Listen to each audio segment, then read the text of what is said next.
पाटलांनी 14 तारखेला 14/9 बरोबर ना, 14/9 सोडलं. 14/9/2023 उपोषण सोडलं. उपोषण सोडल्यानंतर तुम्ही काय ठरवलं? 30 दिवस आपल्याला आंतरवलीतच बसायचंय, खाऊन पिऊन बसायचंय. उपोषण उपवासी होतो. आता आम्ही खाणार पिणार, पण पिणार म्हणजे पाणी पिणार, जेवण खाणार, पाणी पिणार, पण इथं बसून राहणार. पण बसून राहणार म्हटल्यानंतर तुम्हाला असं काही ठरवता नसतं आलं का, व एवढा त्रास झाला आता मस्त पैकी लावण्या ठेवू. काय हरकत आहे? तुम्हाला स्वातंत्र्य, तुम्ही काही पण करू शकता. इथं ठरवलंच असतं की चला आता लय त्रास झाला, लय वैताग झाला, उपवाशी होतो, लय धावपळ झाली, आता थोडं 30 दिवस मनोरंजनात्मक कार्यक्रम, राती अर्ध्या राती असं सोडून जायचं नाही. काय कोणी तुमच्यावर आक्षेप नसता घेतला, काही अधिकार पण नाही. ठीक आहे, आता एवढे कष्ट केले महाराज, माणूस थोडा रिलॅक्स झाला पाहिजे का नाही झाला पाहिजे, ठेवता आला असतं. पण नाही. समजा 30 दिवस वेगवेगळे पुढारी तुम्हाला बोलावता नसते आले, सगळेच उत्सुक आहे आंतरवालीत यायला. आज माझे बॅनर पाहिले तर मला लय फोन, आम्ही येणार आहे, आम्ही येणार आहे, आम्ही येणार आहे, महाराष्ट्रभरातून.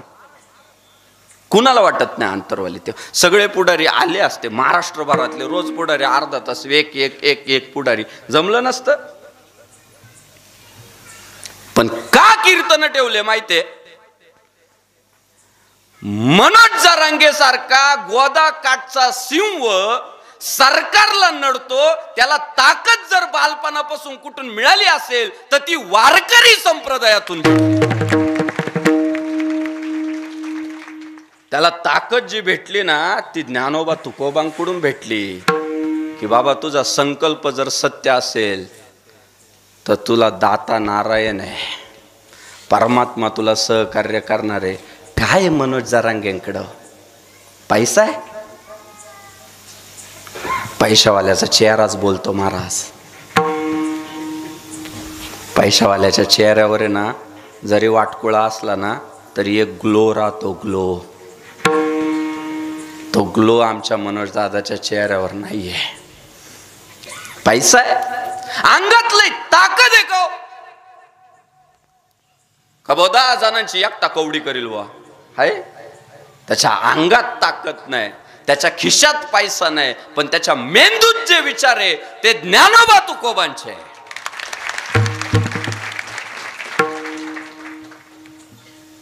त्याच्यात तुकोबांचे विचार आहे की धर्माच्या बाजूने उभं राहायचं आणि अधर्माचा नायनाट करायचा. धर्माचे पालन करणे पाखंड खंडन करणे, पाखंड खंडन करणे, पाखंड खंडन करणे, पाखंड. ओ धर्माचे पालन करणे, पाखंड खंडन करणे, पाखंड खंडन करणे, पाखंड खंडन. धर्माचे पालन करणे, पाखंड खंडने करणे, पाखंड खंडन करणे, पाखंड खंडने.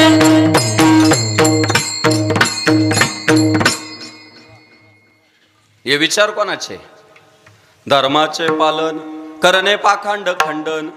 धर्माचं रक्षण करायचं आणि अधर्माचा नायनाट करायचा, न्यायाचं रक्षण करायचं आणि अन्यायाचा नायनाट करायचा. हे सूत्र जर कुणाचे तर ज्ञानोबा तुकोबांचे. म्हणून तुम्ही बघा, इतिहास साक्ष आहे, ज्यांनी ज्यांनी क्रांती घडवली ना ते सगळे वारकरी संतांचे अनुकरण करणारे, अनुसरण करणारे. जेवढे आजपर्यंत, म्हणजे छत्रपती शिवाजी महाराजांपासून तर आत्ताचे पंतप्रधान नरेंद्रभाई मोदीजींपर्यंत, ही सगळी माणसं जी घडतात ती कीर्तनात घडतात. डॉक्टर बाबासाहेब आंबेडकर जे वृत्तपत्र चालवायचे त्याचं नाव होतं मूकनायक. आणि त्या मूकनायक मधून जनतेशी संवाद साधत असताना ते प्रमाण कोणाचे वापरायचे माहितीये? तुकाराम महाराजांचे. म्हणजे गाथ्यातले प्रमाण ते काढायचे की बघा तुकाराम महाराज असं म्हणताय, ज्ञानेश्वर महाराज असं म्हणतात. ते त्यांची प्रमाण वापरायची संतांची. चहा विकणार पोरग देशाचं पंतप्रधान झालं. तुम्हाला काहीच वाटत नाही का? थोडा विचार करा ना कधीतरी. एवढं सोपं आहे पंतप्रधान होणं? सोपं आहे? अहो आत्ता माग डिसेंबर मध्ये ग्रामपंचायतीच्या निवडणुका झाल्या. ग्रामपंचायतीचे गिरीबाबा त्या निवडणुका झाल्या. माझ्या नाशिकला कीर्तन होतं दुसऱ्या दिवशी. एक पोरगा आलं 30 वर्षाचं असेल साधारण, पाया पडलं माझ्या, रडायला लागलो. म्हटलं काय झालं एवढा का रडतोय? म्हटलं महाराज 35 लाख वाटले तरी पडलो. 35 लाख वाटून पराभव झाला. म्हटलं काय? ग्रामपंचायत सदस्य 1200 मतदान म्हणजे भाव कितीचा फुटला असेल? मी चक्रावून गेलो. काय भाव फुटला असेल दादा? म्हणजे राजकारणाचा स्तर इतका घासारलाय, इतका घासारलाय, इतका घासारलाय. इथून पुढे जर आपल्याला लोकशाही टिकवायची असेल तर महाराष्ट्रातल्या प्रत्येक नागरिकाला एक शपथ घ्यावी लागेल की जीव गेला तरी बेहत्तर, उमेदवाराच्या 1 रुपयाला मिंदा होणार नाही. ही शपथ घ्यावं लागेल बरं का. आणि तरुण पिढीने जरा मोठ्या दाट्यांना सांगा, काहींना काय आलंय माहिती का? अभ्यास कमी पडलाय. कळतच नाही काय की आपण काय वागायला लागलो आणि काय करायला लागलो.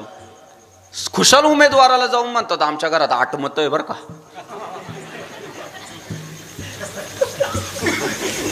म्हणजे 8चा हिशोब दे आम्हाला. तुम्हाला सांगतो, जे उमेदवाराला जाऊन सांगता ना आमच्या घरात 8 मतं आहे, त्याने भाऊजाई विकली, भाऊ विकला, बाप विकला, आई विकला आणि बायको सुद्धा विकली, हे विसरू नका. तो जर म्हटला ना घरात किती मत आहे रे, त्याला म्हणाव काय विकत घ्यायला निघाला काय तू बाबा? म्हणाव स्वाभिमानी माणसं आहे आम्ही, मतदान आहे, दान. तू विकत घेणार काय आम्हाला? बोललं पाहिजे का नाही बोललं पाहिजे? म्हणून इथून तरुणांनी हे सांगितलं पाहिजे घरच्यातल्या वाडवडिलांना, आजीला, सगळ्यांना 500 आणि 1000 रुपयात प्रश्न नाही सुटत, नाही सुटत. पण आयुष्यभरासाठी कलंक लागून जातो. ज्याने पैसे घेतले तो वर तोंड करून बोलू शकत नाही उमेदवाराला, का रे तो रस्ता चांगला होत नाही. ते म्हणाले बाबा मागच्या वेळी 500 दिले ना, पुढच्या वेळी 1000 घे, जाय बरं घरी. जावं लागतंय. तुमची मान खाली जाते, तुमचा कॉन्फिडन्स लो होतो. विकल्या गेलेला माणूस काय स्वाभिमानाने जगू शकतो? एवढा राजकारणाचा स्तर घसारलाय तरी सुद्धा गुजरातच्या रेल्वे स्टेशनला चहा विकणारं पोरग, घरची परिस्थिती नाजूक आहे, आई पण राजकारणात नाही, बाप पण राजकारणात नाही, ते चहा विकणारं पोरग हिंदुस्थानाचं पंतप्रधान झालं डायरेक्ट. कधी प्रश्न पडला का का झाला असेल? का झाला असेल? पडला? त्याचं कारण सांगतो. ते गुजरातच्या रेल्वे स्टेशनवर फक्त चहा नव्हतं विकत. चहा विकता विकता अयोध्येत रामाचं मंदिर बांधायचंय हे स्वप्न पाहत होतं तेव्हा पंतप्रधान. काय नरेंद्र मोदी पंतप्रधान होण्याचं कारण काय? राम मंदिर आहे, राम मंदिर आहे, राम मंदिर. कोणी सांगितलं रामाचं? कोणी सांगितलं? इंदिरा गांधींनी सांगितलं काय? राम कोणी सांगितलं?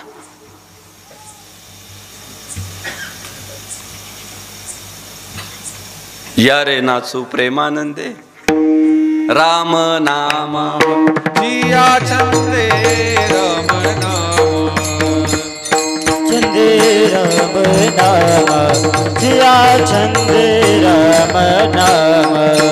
या रे नाचू प्रेमानंदे राम नाम जिया चंदे, राम नाम जिया चंदे.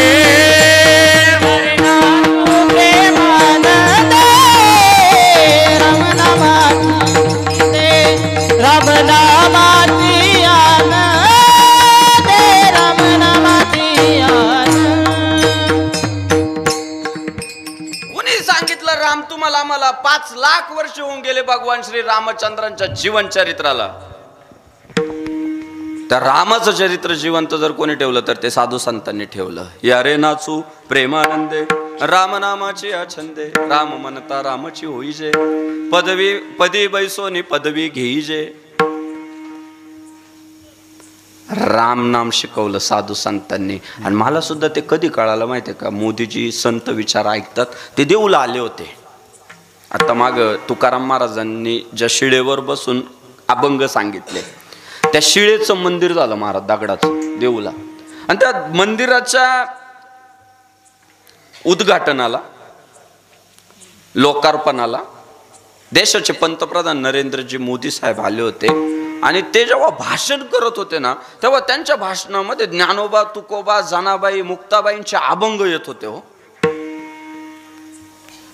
ते अभंग सांगत होते. मला तेव्हा कळालं की राव छत्रपती शिवाजी महाराज तुकाराम महाराजांचं कीर्तन ऐकून राजे झाले. डॉक्टर बाबासाहेब आंबेडकर तुकाराम महाराजांचे अभंग वाचून बॅरिस्टर झाले, भारतरत्न झाले. आणि नरेंद्र मोदी सुद्धा ज्ञानोबा तुकोबांचे अभंग वाचूनच पंतप्रधान झाले. आणि सध्याचे मनोजदादा जरांगे सुद्धा ज्ञानोबा तुकोबांच्या विचारामुळेच महाराष्ट्रात आदरणीय झाले. आज जर तुम्ही पाहाल तर जिथे जिथे मनोजदादा जरांगे जातायत तिथे अफाट जनसमुदाय जमतोय. हे फक्त संत विचार करू शकता. आज पैसे देऊन खुर्च्या मोकळ्या आहे. सभेला ते पैसे घेणार, चहा पिऊन आलो, पाणी पिऊन आलो, खाऊन आलो, खुर्च्या मोकळ्याच राहतात. ते फक्त पाठी टाकीत जातं निघून आलो बरं का मी. पण बिना अन्न पाण्याची, उन्हाची पर्वा करत नाही, पावसाची पर्वा करत नाही. पोरं तासन तास बसतात. कारण अलंकापुरीच्या राजाने जर लाखोंचा जनसमुदाय जमा केला असेल आषाढी वारीला, तर त्याचा भक्त सुद्धा धर्माच्या कामासाठी लाखोंचा जनसमुदाय का जमा करू शकत नाही? आज मला सांगा, आम्ही लोक काय साधी सोकावलंय का सध्या? काय सांगा, तुम्हीच सांगा. काय आमचं थाट आहे. इकडं काय परिस्थिती आहे आज जे आलोय ते. जेथे कीर्तन करावे तेथे अन्न न सेवावे. आज आम्ही मानधनाच्या, आज जेवढे 30 दिवस तुम्हाला गिरीबाबांनी सांगितलं असेल, आदरणीय महाराजांनी सांगितलेलं असेल की आंतरवली सराटीमध्ये येणाऱ्या वारकरी संप्रदायाच्या एकाही कीर्तनकारानं 1 रुपया सुद्धा घेणार नाही हे अगोदर सांगितलं. आणि मग तारीख रोजनिशीत लिहून घेतली. मग लिहून घेतली की आम्ही 1 रुपया पण घेणार नाही. आवडीने इथं येतोय का? एका योद्ध्याचं दर्शन होणार आहे. मग तुम्ही म्हणाल बाहेर का बरं घेतात? सांगतो आम्ही तरी लोक हरिपाठ पाठ करते नाही. आम्ही सांगू बेजार, लोक ऐकतच नाही. मग लोक नाही ऐकते तर आपण तरी काहीतरी साधून घ्यावं बुवा. गावात मनोज जरांगे तयार व्हावा. महाराष्ट्रातला एकही कीर्तनकार एकाही गावात रुपया घेणार नाही. येऊ द्या ना ताकदीची माणसं, येऊ द्या ना, भाऊ द्या ना तयार. आज मनोज दादासाठी काय महाराष्ट्रातल्या प्रत्येक काना कोपऱ्यात माणसं तयार होत आहेत. काय त्यांच्याकडं फार पैसा आहे अशातला भाग नाही, फार अंगात ताकद आहे अशातला भाग नाही. संस्कार आहेत, ते मॅनेज होत नाही. ते काय म्हणतात, बाजूला जाऊन नाही बोलणार. हे ताकद जर काय असेल ना तर बाजूला जाऊन बोलणार नाही, ही ताकद आहे. ही पात्रता आहे. ती सोपं नाही बरं. अहो काय लागतं माणूस मॅनेज व्हायला? अहो मंत्री मॅनेज होतो, अधिकारी मॅनेज होतो. मॅनेज कोण होत नाही आज मॅनेज फक्त एक होऊ शकत नाही, जो ज्ञानोबा तुकोबांचा आहे, जो शिवराय धर्मवीर संभाजी महाराजांचा आहे, तो मॅनेज नाही होऊ शकत. त्याच्या अंगी एक स्वाभिमान असतो, तो घाबरत नाही, त्याला भीती नसते परिणामांची. अहो थोडं बाजूला घेऊन म्हटलं असतं की ती पोरगी भाषण बिषणं काही करणार नाही, तिला एखादी सरकारी नोकरी आत्ताच घोषित करून टाका, काय जुळलं नसतं, काय कोणी नसतं दिलं. आज सगळ्यांना झुकवलं महाराज, सगळ्यांना झुकवलं. मुख्यमंत्र्याला यावं लागल तर आलेच मुख्यमंत्री सुद्धा, आणलेच. आंतरवाली सराटीत मुख्यमंत्री आणले, मंत्री तर काय मोजलेच नाही आपण.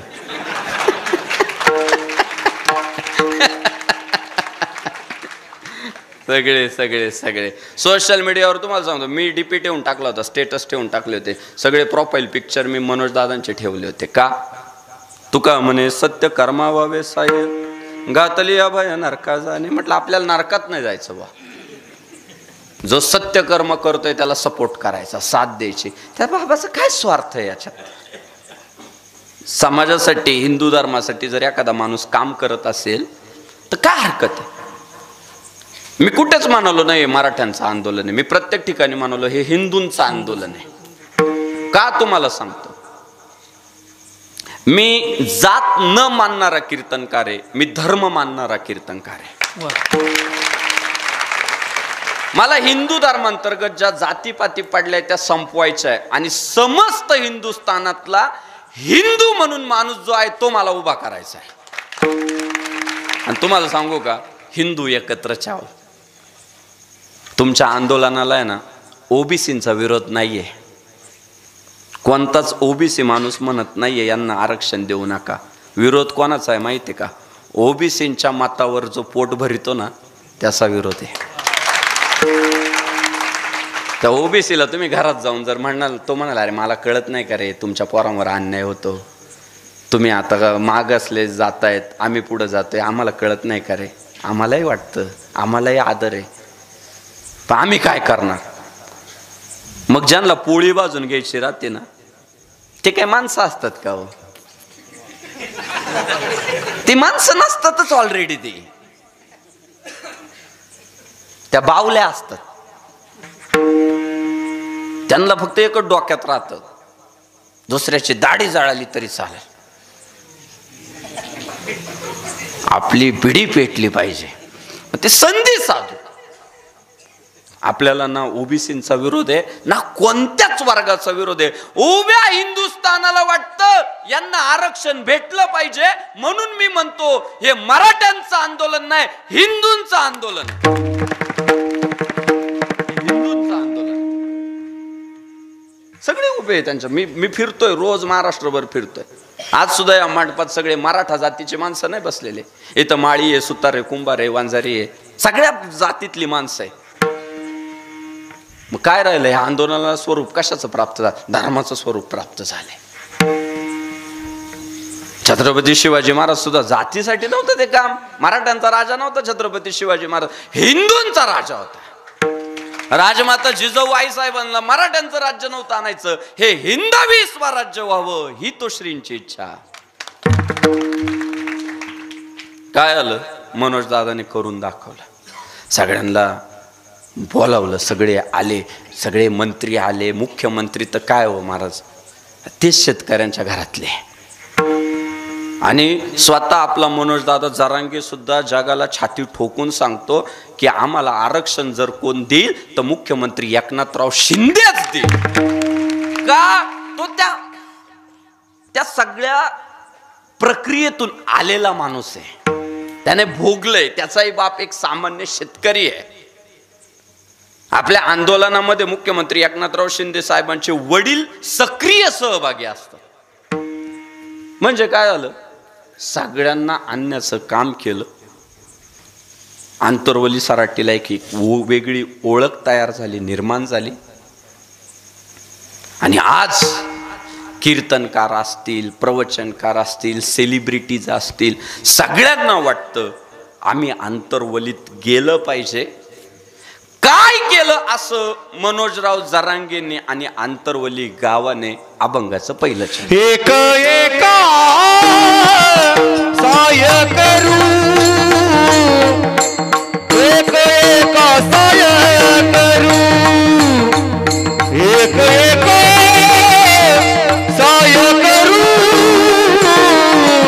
एक एका साय करू, एका साय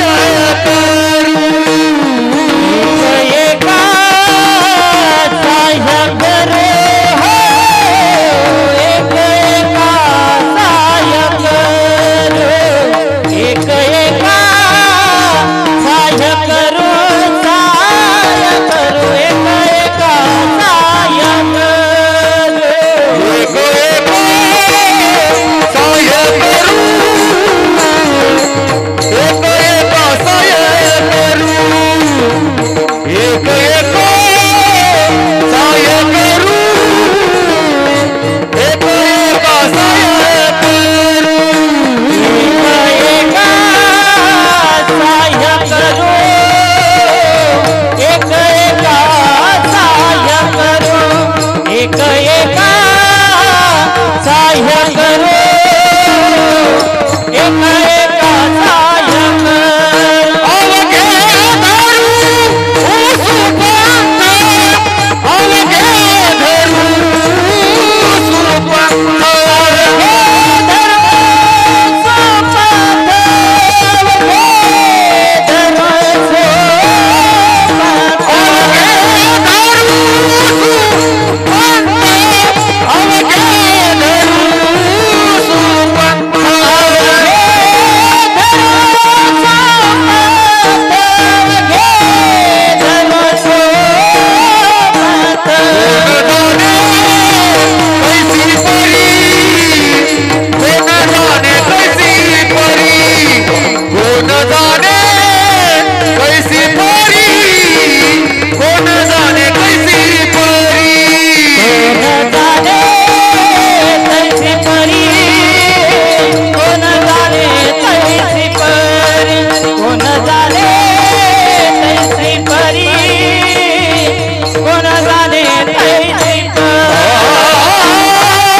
हे सगळं जे यश मिळालं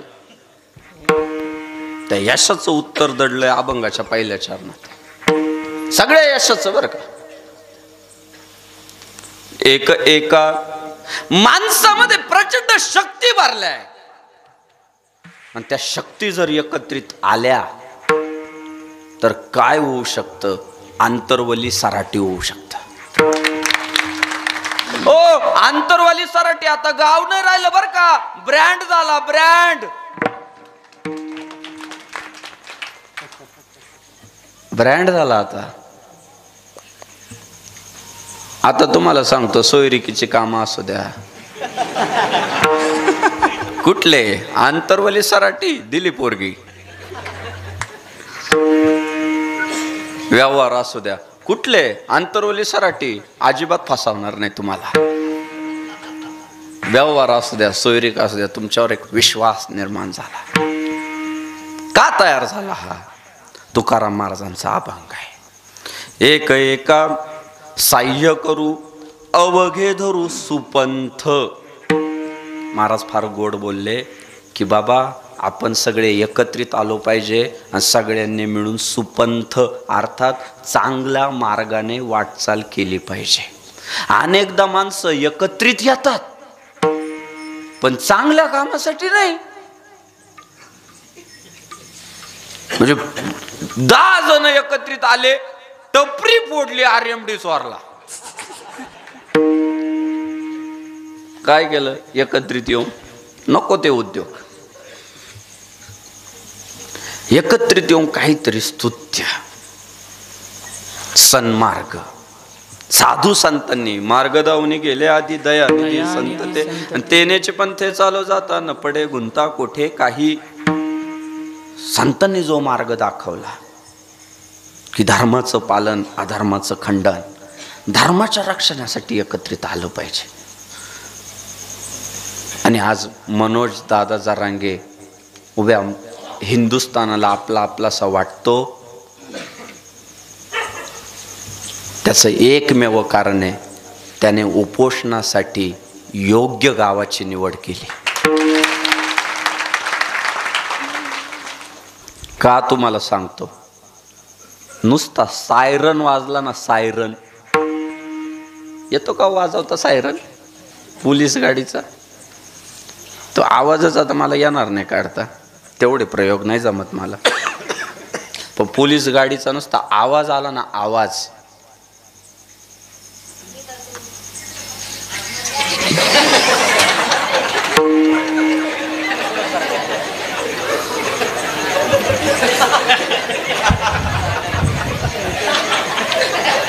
डेअरिंग बघा ना किती.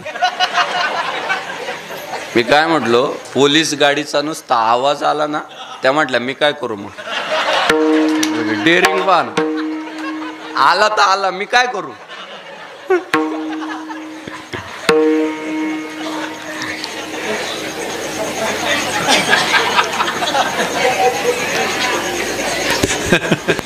ते लय बेकार काम असते महाराज. गाडीचा आवाज आला ना, आवाज सामसुम होतात बरं, वाट दिसल तिकडं माणसं पळतात.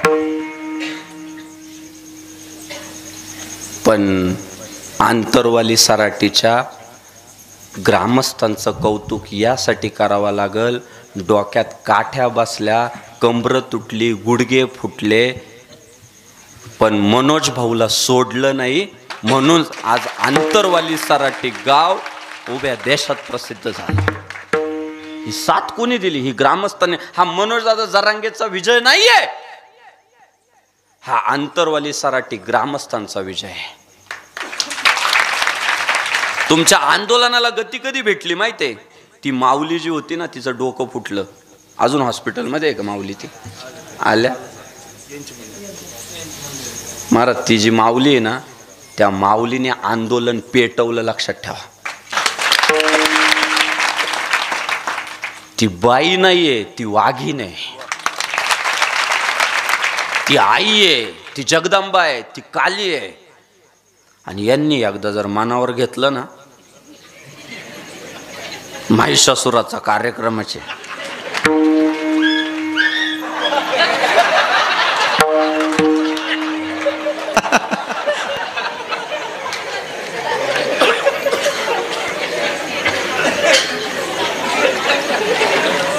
म्हणून खरं सांगू का, कुत्र्यांचा नका मनावर घेऊ.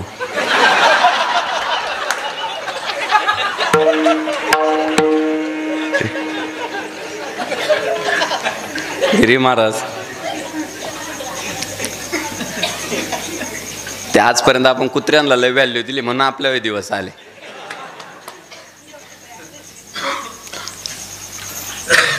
अहो, छत्रपती शिवाजी महाराज जन्माला यावे असं वाटत असेल ना, तर पहिल्यांदा राजमाता जिजाऊच जन्माला यावी लागते.